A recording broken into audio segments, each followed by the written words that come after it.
Samantala po, grupong Manibela at Piston nilinaw na hindi sila tutol sa PUV Modernization Program. Ito'y sa katatapos lamang na kilos protesta na ikinasa ng dalawang grupo. Si Bien Manalo sa sentro ng balita.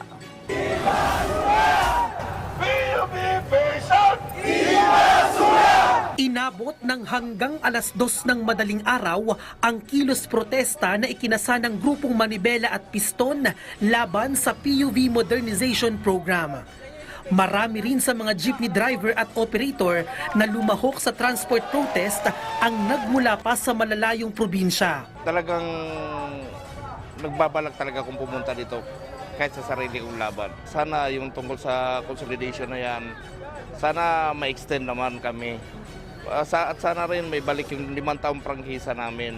Sana po pakinggan nyo kami, tanggalin nyo na po ang mga ganyang programa na hindi para sa amin. Ibalik nyo po ang aming prangkisa na 5 taon at ibalik nyo po na individual ang aming prangkisa. Binigyang linaw naman ng Manibela na hindi sila tutol sa PUV Modernization Program. Malinaw na naipahayag natin yung ating mga hinaing at saloobin patungkol dito sa PUV Modernization Program, kung ano yung mariin nating tinututulan dito. Again, hindi po tayo tutol doon sa pagbabago.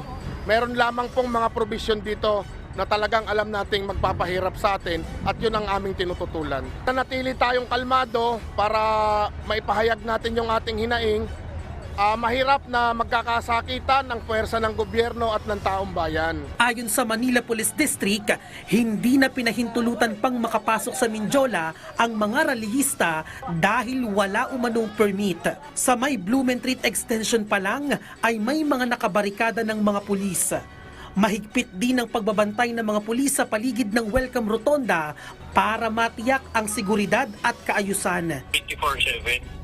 At sa lahat ng mga boundaries namin, meron talaga kami nagmo-monitor, meron kami mga, from time to time, may mga checkpoints kami. So, kasama na rin sa, namin yan, sa binigay na instruction sa station commander na nakakasakot. Na i-monitor lahat ng mga boundaries namin with other cities and police districts. Tiniyak naman ng pamahalaan na handa silang umagapay sakaling may maapektuhan ng mga lugar, bunsod pa rin na nagpapatuloy na transport protest. Bien Manalo para sa bayan.